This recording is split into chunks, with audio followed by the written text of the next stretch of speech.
تو آپ at the and کیا کرتے ہیں؟ اللہ تعالیٰ سے کنیکٹ کر جاتے ہیں. تو یہ تھی ماسلو ہائرارکی آف نیڈ. صحیح ہے. لیکن یہ اس دعا کے اندر جو ہم نے ابھی پڑھی اس کے اندر یہ الٹی ہے کہ آپ پہلے اللہ سے جڑیں گے. صحیح ہے. اس معاملے میں لوگ آپ کی عزت کریں گے سیکنڈ، پھر ان کی دوستیاں بنیں گی، پھر ان کی سیفٹی نیڈز پوری ہو جائیں گی، اور اس کے اینڈ میں اللہ تعالیٰ ان کو کھانے پینے کو چیزیں دے گا. صحیح ہے. جس طرح پھر آخر میں آپ وہ تو شکر گزار والا ایلیمنٹ تو الگ ہے، لیکن تو کیا آپ شکر گزار بنتے ہیں کہ نہیں بنتے؟ تب اللہ تعالیٰ آپ کو ٹیسٹ کریں گے کہ بھئی میں نے یہ سب کچھ تو تمہیں دے دیا، جس کی تقدوں میں تم لگے ہوئے تھے شروع سے لے کے اینڈ تک، آخری دن تک. میں نے تمہیں صرف ایک کام کرنے کا کہا، تمہیں یہ ساری چیزیں ملنا شروع ہو گئی، اور یہ آپ کام کرنا شروع کریں تو انشاءاللہ اللہ تعالیٰ آپ لوگوں کے لیے آسانیاں پیدا کرے گا سب کے لیے. اور یہ سچ میں آسانیاں ہوتی ہیں. ٹھیک ہے. تو میسلو ہائرارکی آف نیڈز میں کسی کا کوئی کوشچن ہو، کیوری ہو تو پلیز بتائیں.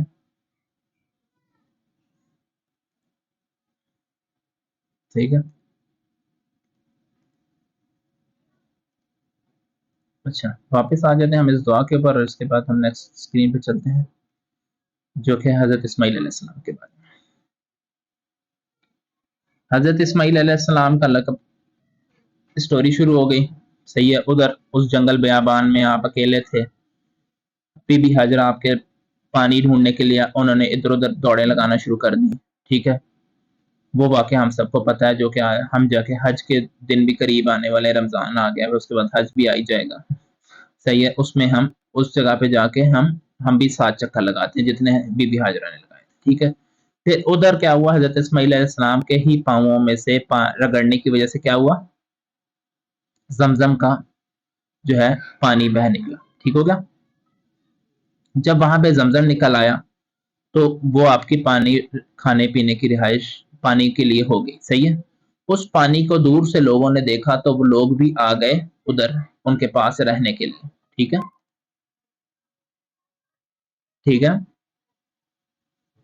اس معاملے میں اس موقع پر جب لوگ آئے آپ کے پاس رہنے، بی بی ہاجرہ کے لیے، صحیح ہے، اور آپ حضرت اسماعیل چھوٹے سے، کوئی کمپیریزن ہے نہیں ویسے دیکھا جائے تو. ٹھیک ہے. پھر بھی ادھر حضرت ہاجرہ علیہ السلام نے ڈائلاگ کیا ان سب کے ساتھ کہ یہ جو پانی ہے نا، اس پہ صرف میری ملکیت ہے. ٹھیک ہے. اور آپ کی کسی کی بھی ملکیت نہیں ہے، یہ صرف میری ملکیت ہے. اللہ تعالیٰ نے مجھے اس سے نوازا ہے تو یہ صرف میری ملکیت ہے، آپ اس کی نہیں ملکیت کر سکتے. ٹھیک ہے. اور میرا بیٹا بڑا ہو کے ہی آپ لوگوں کا سردار ٹائپ بنے گا. ٹھیک ہے. وہ چاہے لوگ 20 ہوتے، 100 ہوتے، جتنے بھی ہوتے ہیں، ان سے ڈائلاگ سیم ہی ہوتا تھا. صحیح ہے. لوگ آتے گئے، بستے گئے، اور وہی سارا کچھ ہوا کہ وہ اللہ تعالیٰ کی عبادت کرتے رہے، اور وہاں پہ لوگ بسنا شروع ہو گئے مکہ کے اندر. صحیح ہے. اس کے بعد حضرت ابراہیم علیہ السلام کا وقتاً وقتاً چکر لگتا رہتا تھا. ایک دفعہ وہ آئے، اور اس دفعہ ان کو رات کو خواب آیا جس کے اندر اللہ تعالیٰ نے انہیں کہا کہ بھئی حضرت اسماعیل علیہ السلام کو ذبح کر دیں اللہ کی راہ میں. صحیح ہے. تو وہ واقعہ بھی ہم سب کو پتہ ہے، مینلی ہم لوگوں کو زبانی یاد ہیں یہ چیزیں. تو شیطان نے بہت کوشش کی حضرت ہاجرہ کو کہنے کی کہ یہ دیکھو تمہارا بچہ اکیلوتا تو بچہ ہے جس کے لیے تم نے اتنی مصیبتیں کاٹی، سب کچھ کیا، یہ تمہارا شوہر لے کے جا کے اس کو ذبح کر دے گا، نہ اس نے کبھی تمہاری مدد کی نہ کچھ کی. انہوں نے پوری کوشش کی حضرت ہاجرہ علیہ السلام کو شیطان نے بہکانے کی. پھر حضرت اسماعیل علیہ السلام کو تم انکار کر دو، تم تو بیٹے ہو. صحیح ہے. پھر بھی دونوں نے کسی نے انکار نہیں کیا، اور ایٹ دا اینڈ کیا کیا؟ اللہ تعالیٰ نے ان کی جگہ پہ ایک جو ہے دمبا جو ہے وہ لا کے رکھ دیا، اور وہ ذبیح اللہ آپ کا لقب مسور ہو گیا کہ اللہ کی راہ میں ذبح ہونے والے. صحیح ہے. اس کے بعد آپ کا نکاح ہو گیا. صحیح ہے. اس کے بعد آپ کے جو تھے 12 بیٹے تھے، حضرت اسماعیل علیہ السلام کے 12 بیٹے تھے. ٹھیک ہے. اور اس کے بعد آپ لوگوں نے حضرت ابراہیم اور حضرت اسماعیل علیہ السلام نے مل کے کعبے کی تعمیر کری. ٹھیک ہے. اور انہوں نے وہاں پہ کعبے کی تعمیر کری اور یہ سارا کچھ کیا. ٹھیک ہے. اس ٹائم کا نقشہ جو ہے لاسٹ ٹائم بھی یہ ہم نے دیکھا تھا، لیکن ہم یہ دفعہ دوبارہ دیکھ لیتے ہیں کہ بھئی کدھر ہے یہ مصر، کدھر ہے یہ سب کچھ تو ہمیں پتہ لگ جائے گا کہ بھئی یہ مصر کا علاقہ یہاں پہ ہے اور یہاں سے لے کے مدینہ منورہ تک انہوں نے ٹریولنگ کی تھی. صحیح ہے. تو اس نقشے کو بھی ہمیں ساتھ ساتھ دیکھ کے چلنا ہوگا آہستہ آہستہ, ٹھیک ہے, تاکہ ہمارے ذہن میں یاد رہے. صحیح ہے. پھر اس ٹائم کی جو ہم نے یہ ساری, یہ تو ہم نے لاسٹ ٹائم دیکھی تھی جب ہم یہ تصویر دیکھ رہے تھے, ٹھیک ہے. اس کے بعد میں 4 قوموں کے بارے میں بتا دیتا ہوں, اس کے بعد نیکسٹ باقی جو ہے نیکسٹ سیشن میں رکھ لیں گے. عرب 4 قومیں تھیں جو کہ مشہور تھیں, عرب عربہ, ٹھیک ہے. کہتانی عرب اور یمن والے لوگ ان کو کہلاتے تھے عرب عربہ. دوبارہ واپس جاتے ہیں اس پکچر کے اندر.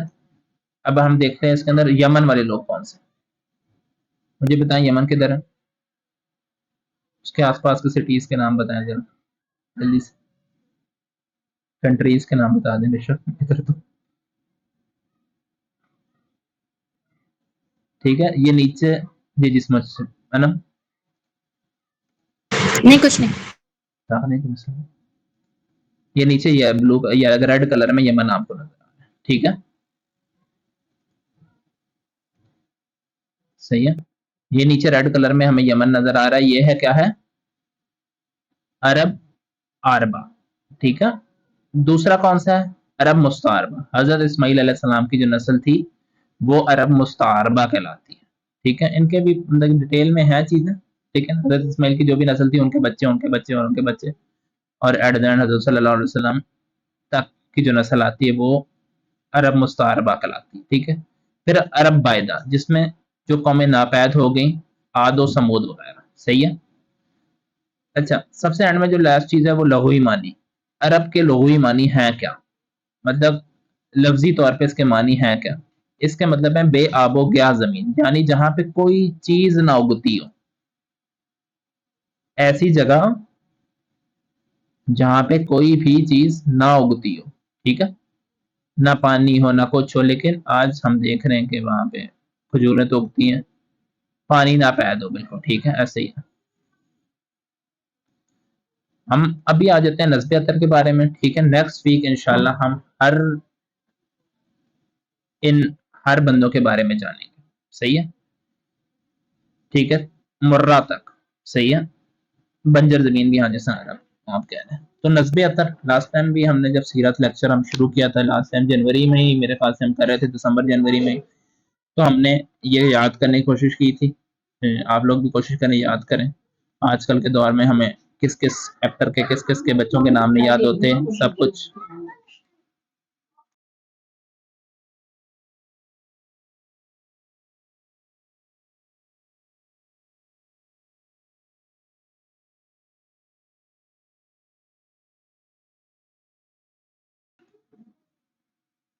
اچھا. تو میں بات کر رہا تھا کہ ہمیں آج کل کے دور میں کس کس ایکٹر کے بارے میں نہیں پتا ہوتا, کس کس کے بچوں کے بارے میں نہیں پتا ہوتا. سب سے پڑھ کے تو ہمارے پولیٹیشینس کے بچوں کے بارے میں ہمیں سب سے زیادہ پتا ہوتا ہے. پھر ابھی قریب کسی بندے کی شادی ہوئی تھی, اس کے بارے میں آپ لوگوں کو ضرور پتا ہوگا. صحیح ہے. تو اسی طریقے سے ہمیں حضور صلی اللہ علیہ وسلم کے نسب عطر کے بارے میں پتا ہونا چاہیے. صحیح ہے. اور انشاءاللہ ہم ان کی کوالٹیز کوانٹیٹیز کا سارا کچھ دیکھیں گے کہ یہ کون تھے, کس طرح تھے, ٹھیک ہے. تو جو یہ ایک حدیث ہے حضور صلی اللہ علیہ وسلم کی, اس کے اندر سے جو یہ آئی ہوئی ہے حدیث جو ہے بخاری کتاب کے اندر باب مابوس نبی صلی اللہ علیہ وآلہ وسلم کے اندر ہے, صحیح بخاری کے اندر, جس کے اندر یہ پوری ڈیٹیل آئی ہوئی ہے, ٹھیک ہے. اور حدیث نمبر ہے صفحہ 543 پہ 1 نمبر حدیث جو ہے, ٹھیک ہے, جلد 1 میں.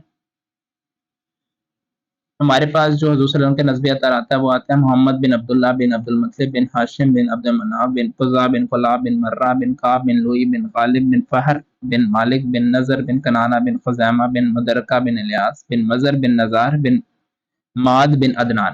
یہ آپ کا والد صاحب کی طرف سے ہے گا.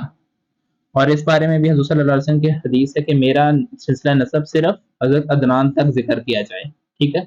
لیکن اس سے آگے بھی کچھ کتابوں میں آیا ہے, ابن حجر کی کتاب میں اس سے آگے کا بھی سلسلہ نسب آیا ہوا, وہ بھی میں آپ لوگوں کے سامنے پڑھ دیتا ہوں تاکہ آپ کو وہ بھی پتا.